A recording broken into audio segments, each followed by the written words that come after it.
How you doing, guys? It is 2019, it's the first video of 2019. I'm out here in the woods. I'm at the site where I tore down the Bushcraft camp. It's a pretty sorry site at the moment, it's empty.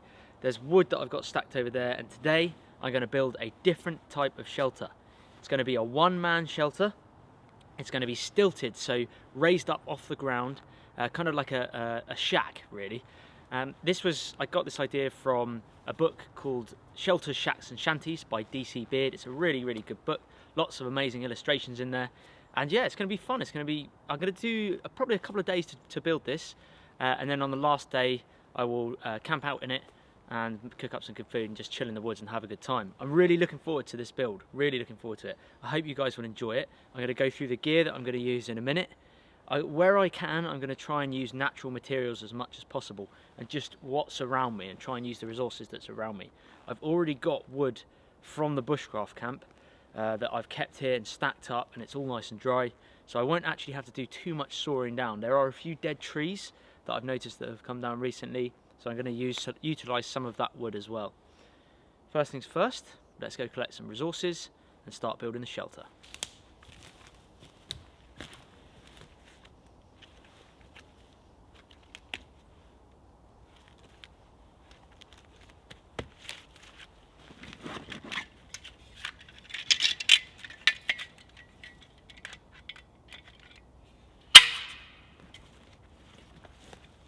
So you can see this is a Scots pine tree that's come down fairly recently, I'd say, actually.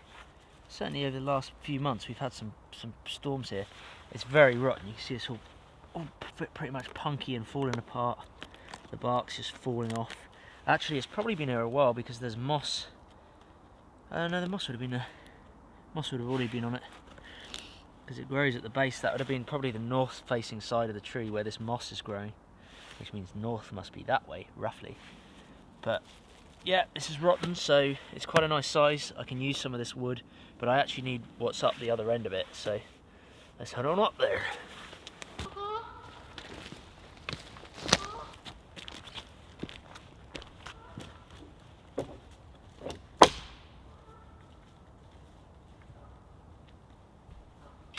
So what I'm looking for is about 2 long pieces of logs, really, with this fork in them. I need to have this fork because these are going to act as vertical supports.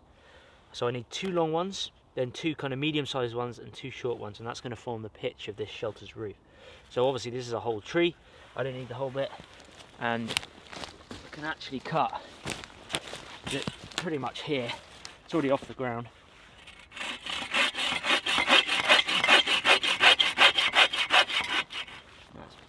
Pinching, so I can come the other side. Okay, bit better.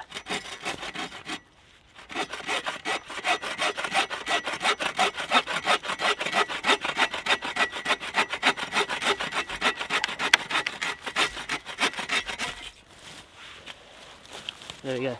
We'll sort out any other bits later.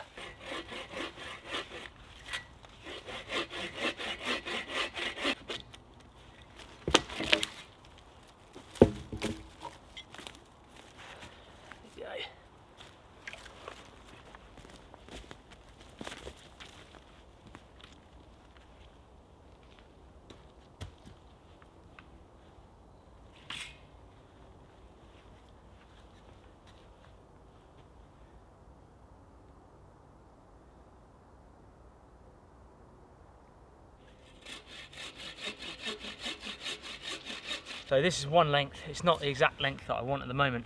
I'm going to leave all these forks on this, except down this end, because this end's going to get buried. So I'm going to chop these off with the axe, just so it's a bit smoother. It'll go in the ground a bit easier. And there's the fork at the top, which I was talking about. There's a bit of a knot in the middle, which I might need to move with an axe. But for the time being, I'm going to go and find another one this size, and then I need 2 smaller, slightly smaller ones, and maybe some very short ones for the back of the pitch of the roof. But I'm going to just carry this with me. I can see a few trees almost down anyway. I just need roughly the same thickness and roughly the same length. Again, another tree that's fallen down. It's actually ripped from the side of this tree. That's awesome, I'll show you that in a minute. I don't know if you can see this. Look at this. So the rotten piece is here, and you can see the bark still left at the back here where it's fallen. It's kind of come from this other tree here. This is dead standing, but it's really twisty at the top. You see, it's just left the bark there where it stood. But that's very rotten, so I can use this. It's already dead. I'm going to try and use dead resources wherever I can.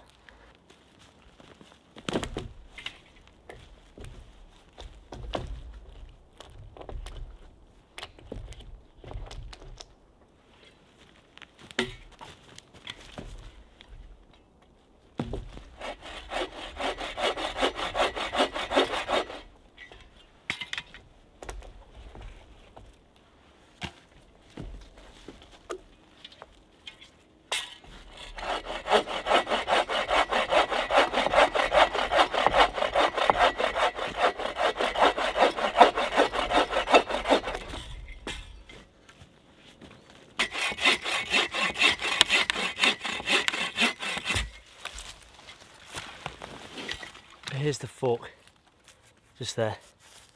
So I've got another bit here which is kind of annoying me. Be gone. I don't want to come too far, make it too springy. About 3-4 inches. There we go. That's the next length.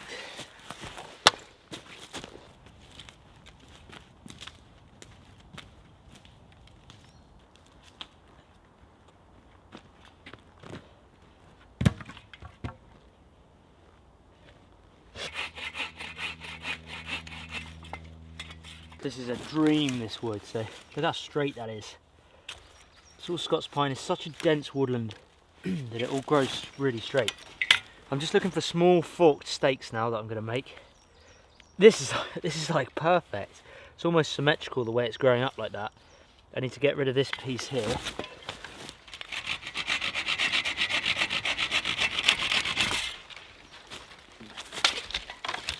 And then, whoa, nearly fell over. And just get the fork from these two pieces. This is such a good fork, this sort of. There we go. I already cut one earlier to length because I've got to smash these in the ground as well. So if I line the forks up roughly, and then I know they're all pretty much the same length. This. So that's two. These are for the foundations of the shelter. So I need two more.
Right, so I've got my support stakes. These are essentially going to be in the ground. They're only going. This is what's going to raise the shelter off the ground.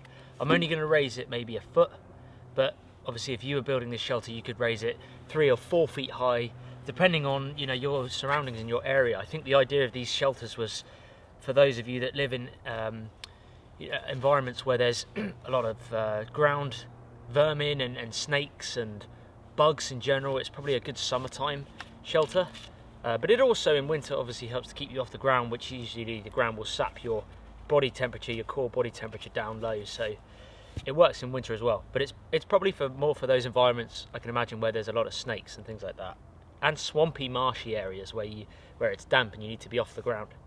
So yeah, feel free to adapt this to whatever you need if you're looking at building these sorts of shelters.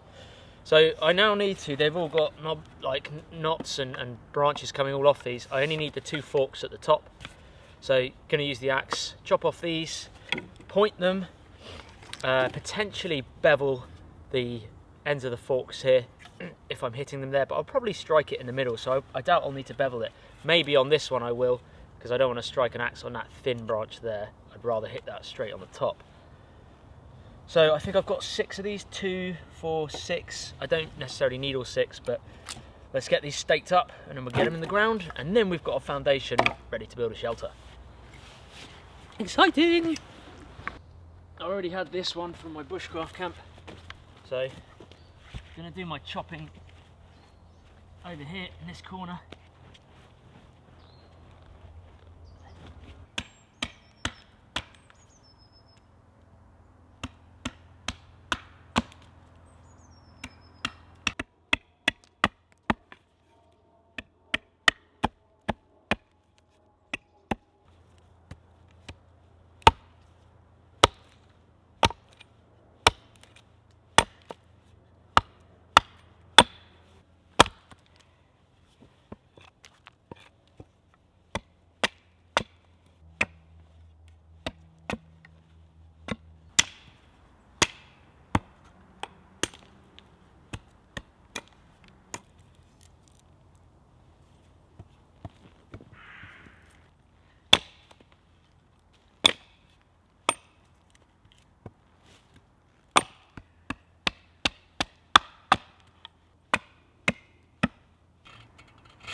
I've got my stakes ready, my support stakes for the foundations of the shelter. This is where I'm going to build it.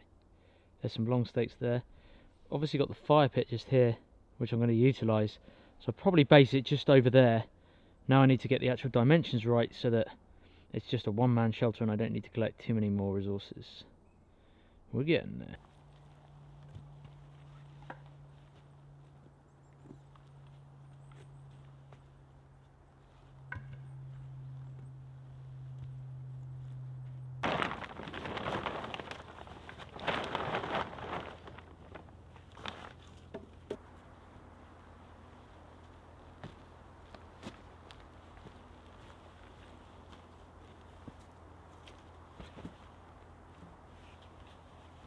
So this is the rough layout of the foundation. I don't know exact measurements, guys, unfortunately, but as long as I can lie down on it with enough cover over my head, that's fine. That's all it needs.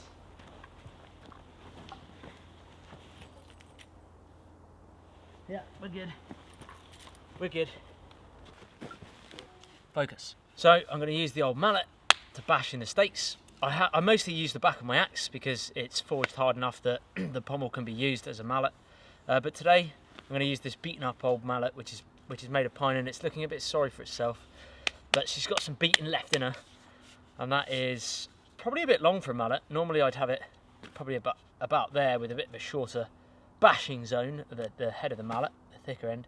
This is more like the old bowling pin, the old peg leg that Dad used in one of those videos. Peg leg pulling, they call me. But yeah, let's hit some stakes in.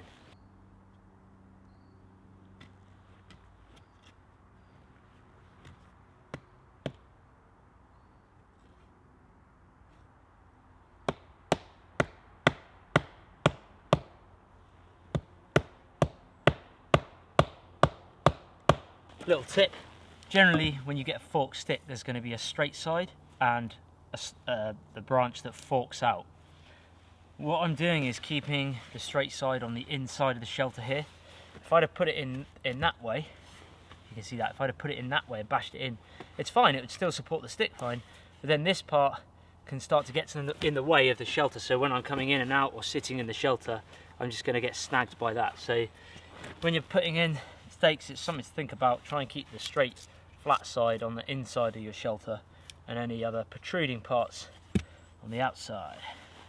That's in about, like I say, 6 inches. It's sturdy enough, it's rigid enough because it's not going to move much once this is all together.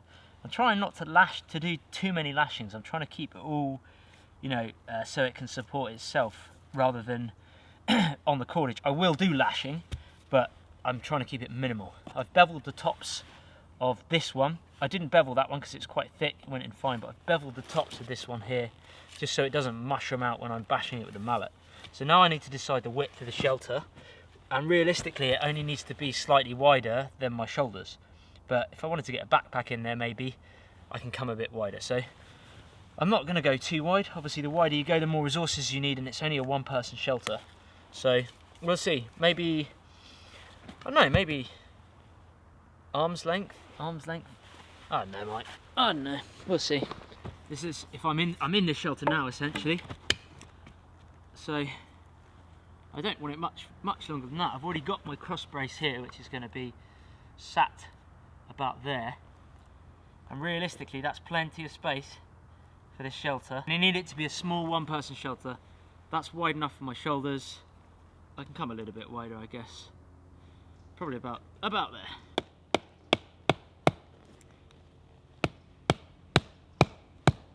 The key with this is to now try and get it level with the other one.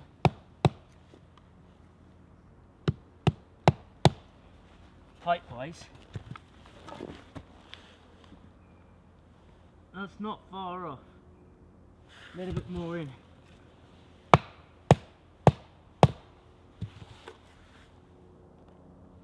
Pretty good, pretty good. Now I've got to do the back layer. So I want a bit of an overhang at the front.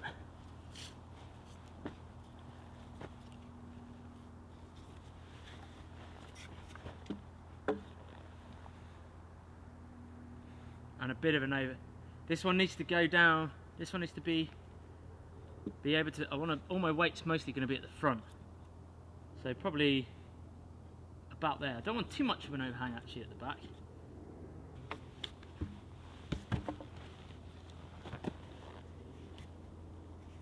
Now this one, the fork there's no evenness on it. Like those ones were straight with a bit coming out the side. This one has perfect pieces coming out the side. So I'm going to strike it right down the middle to get it in.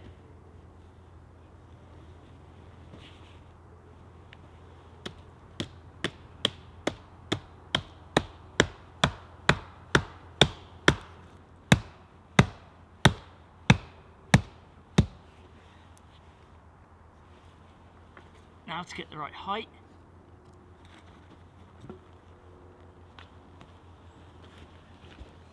Oh, nailed it. That's pretty much bang on. Same again for this one.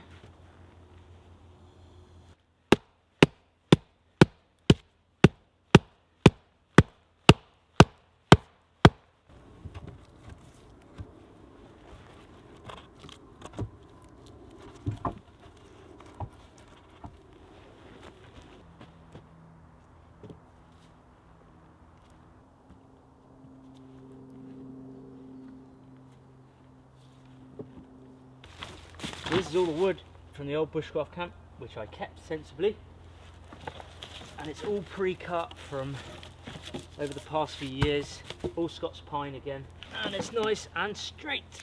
for a bed. Right, so I'm taking this over.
Okay, part one is done. The base, the platform, it's pretty rigid. I don't think it's going to go anywhere. It's going to get more secured once I put some vertical pillars in. But as far as comfort rating, I've got enough length for my whole body all the way back there. And some, probably add another foot. It's good. It's comfy. So picture a slanting roof up here coming down past my feet. That would probably be in the next part, in part two. But I'm going to get the vertical uprights hopefully up today. Hopefully, he says. I've got a lot of digging to do. But that is good, man. That is rigid. Imagine just sitting here, having a coffee. I might get the fire going in a minute, actually. Covered. Don't know what to use for roofing material yet. Possibly dead bracken as it's around, but I need a lot of it. If not, then cedar. There is some cedar quite a way away. But we'll see.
Oh, it's good.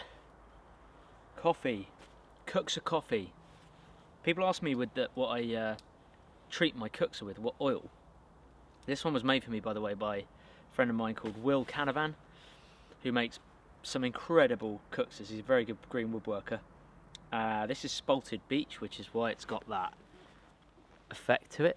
It's basically spalted wood is partially rotten wood. It's kind of just before it gets to the rot stage. It's part of the rotting process. You often see these patterns in, you know, dead to rotting trees. You see it in beech a lot. You see it in birch. You can see it in silver birch fairly easily, actually. But Will's, the way he makes these is he actually buries the wood. I think he buries the wood green. So he has green cuts of beech, and he buries it for, I want to say 3 months. I don't actually know the specifics. You know, you'll have to go and speak to him on his page. I'll pop links in the description. But he buries the wood for 3 months to let it get to this spalting stage, and that's when he then carves it out with gouges and things like that. And it's insane. It's unbelievable. And he's got a little red deer antler. I think I put that total on the end there. But very ergonomical grip as well. Really nice to hold. A lot of cookers are quite small, and you can't get too much liquid in them. I think this is a 10-ounce one. I'm not going to tip it that way because the coffee's going to go everywhere. But this is a big cookser as far as cookers go. So yeah, there's no sort of practical. The practicality of having a cookser compared to a normal cup is there is no, you know, the difference is it's a storage container that holds liquid at the end of the day.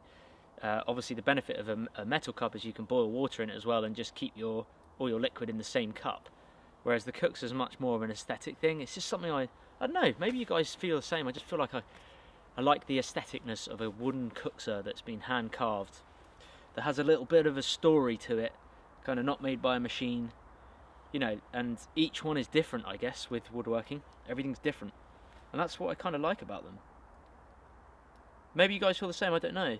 I know, you know, if you're up a mountain and you're doing some real long, high, you know, through treks and things like that, you're not going to probably carry a cookser because it's heavier than a titanium thing's going to be.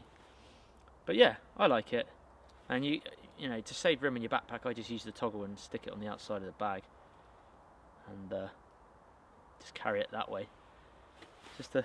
Maybe I'm weird, I don't know. I just like the aestheticness of it.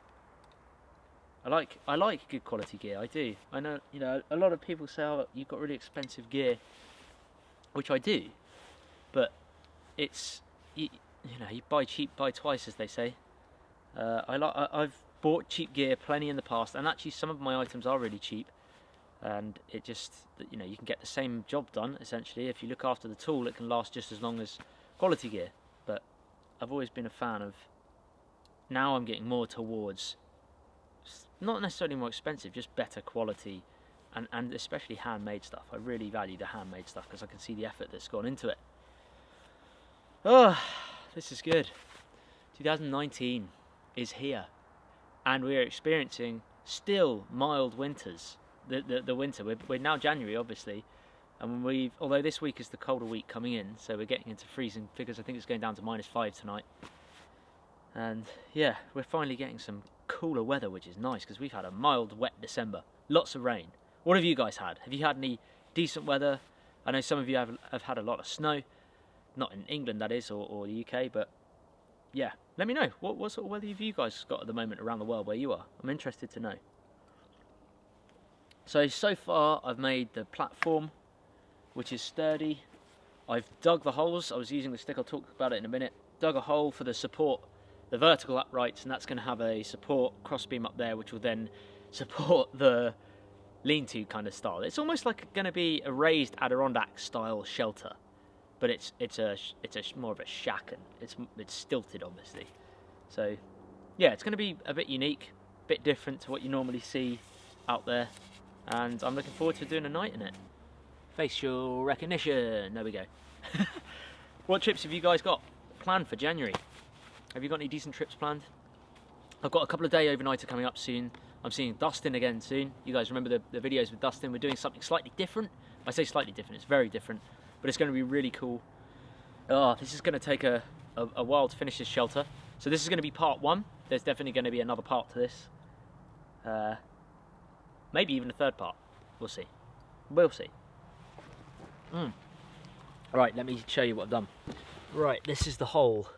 It's, I don't know, probably 6 inches deep. It should be deeper, but I'm going to lash this as well to the frame, the bed frame itself, so that should be okay.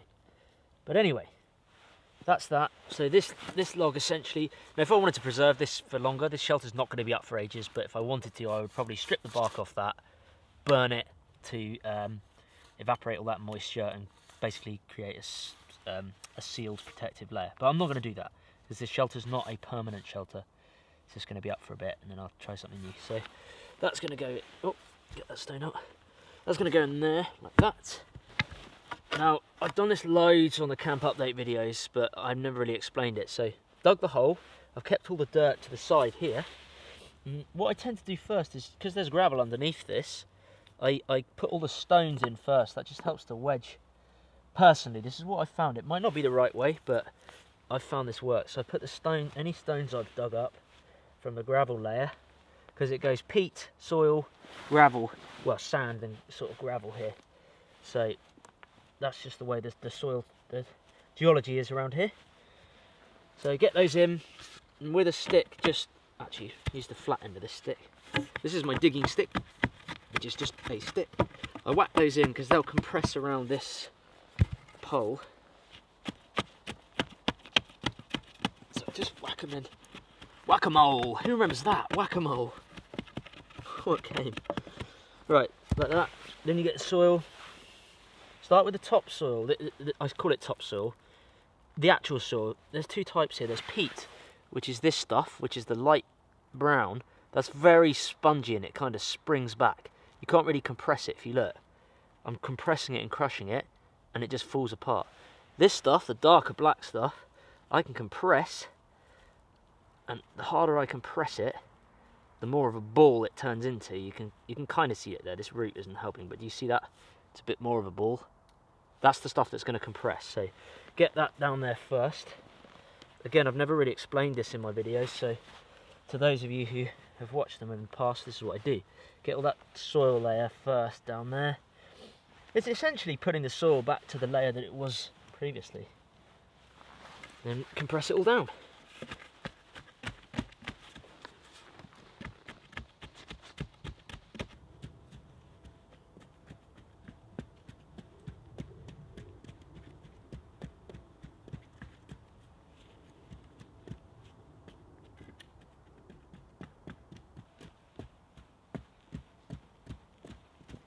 Once you've pounded down in your soil, you're level with the actual topsoil, the forest floor, you can use your boots and just compress around it. Compress the ground around it as well. And it makes it solid. You know this works because I've done it on the hunting tower I built for the Bushcraft camp, and that was standing no problem. A year and a half that lasted, and that was when I pulled it down. It would have lasted a lot longer. I reckon it would have lasted about 3 years.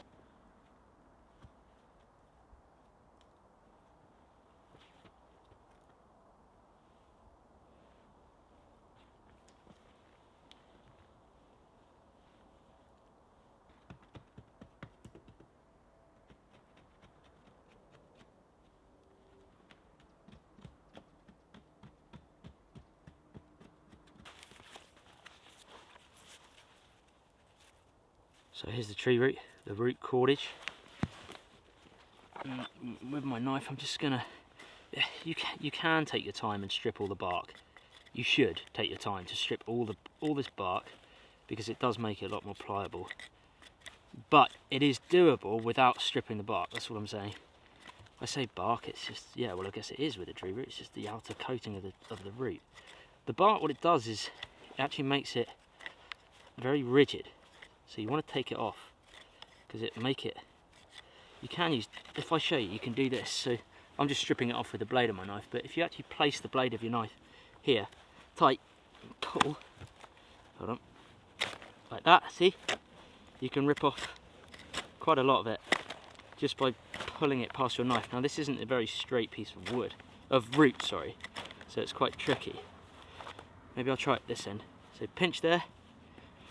Obviously keep your knife away from you, lock it there and pull. Like that.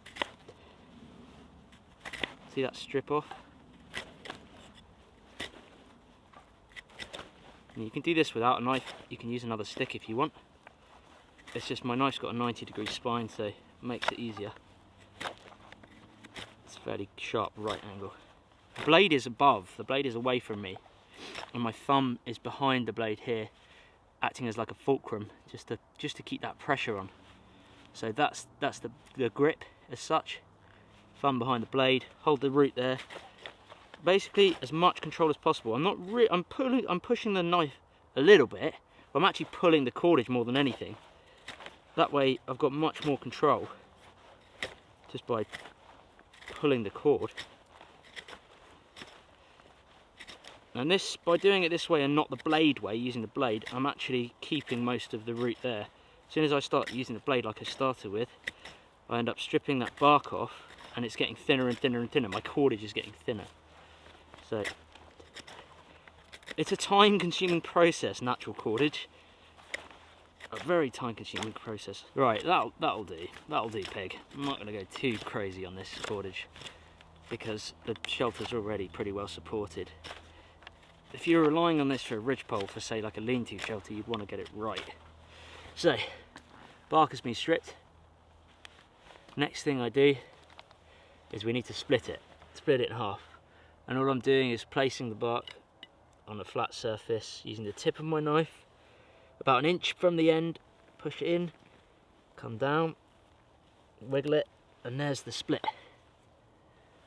Now this is the fun bit. Right, here's your tip for peeling cordage.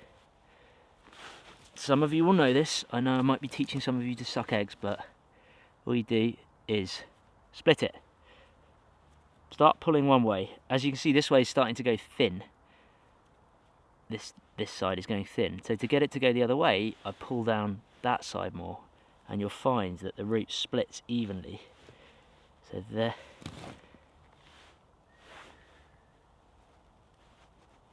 There you go. Now it's gone that way too much, so I need to come pull down left. Now it's splitting fairly evenly. This is the inner fibrous stuff you want for cordage. Now it's gone this way too much, so I need to bend down the opposite side. So just always bend the opposite side. When you feel it's going to peel off on the thin side, start peeling the other way, and it goes down.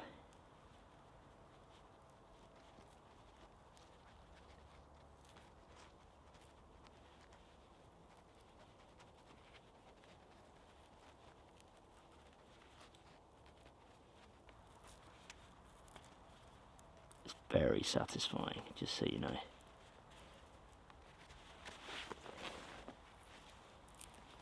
Sometimes it works well pinching it in your knees like that.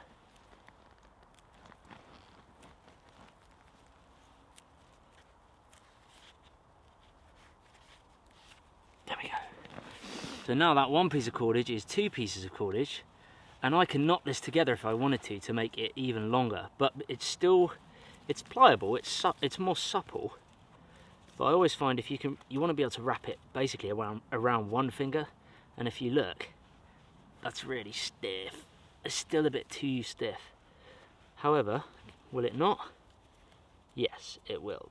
I can tie a knot in it. So I might split this one once more and leave the other one as thick.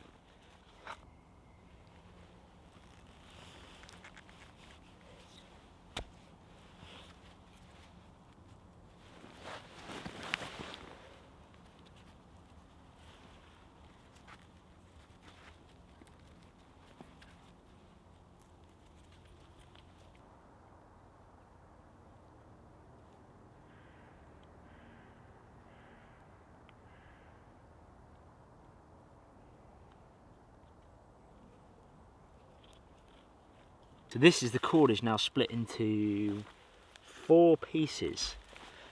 That was that one tree root, and I've got a fair amount of cordage here. So just to prove how much more pliable it is, I couldn't wrap the first root around my finger. This root now, this is the 4th time it's been split. look how easy that wraps around my finger. All of it, very easy. And even better, you can make your finger go blue and cut off a supply to it. Okay, so if you wanted to learn how to tie 2 pieces of cordage together, even tree roots, this is what I do. Essentially, it's like a fisherman's knot. So place them against each other with about 6 inches, especially with root. You want quite a bit of room to tie. Pinch them like that, grab one side, make a loop around both pieces of cordage and come back, basically making an overhand knot. That's all you're doing. Pull that down, not too tight, but just like that. Same again this side, pinch it, wrap it over both pieces of cordage, make that overhand knot, which is a granny knot essentially. Pull it tight. It's quite hard to do, but you can use your fingers to guide it with cordage, because it won't cinch shut like it would with true root cordage. Use your fingers to cinch the knot down, don't just pull, so it will snap. So eventually, there you go, and then you pull both sides and see that those slipping together, and there you go, that's cinched together in a really nice tight knot. That's how you extend your cordage.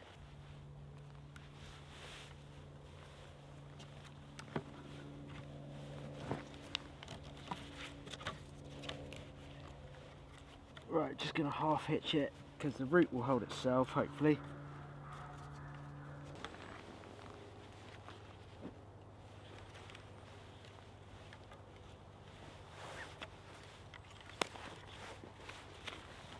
Now the other thing you could do is split this right down and then twist, have 2 pieces, twist them and wrap them on each other. That's how you would do it properly with cordage. But like I say, I don't need this is kind of self-supporting, this structure, so I only really need it as an additional support. It's nothing major that's gonna stop it. It just needs to tie really, keep this together. Like I say, it's all self-supporting, to be honest, so cordage isn't really necessary, but we'll do it anyway. Still not very pliable, but it'll last. There we go, got natural cordage there, bit of natural cordage there. I need some more, but we're getting there. So now it's time to put the crossbeam on the top.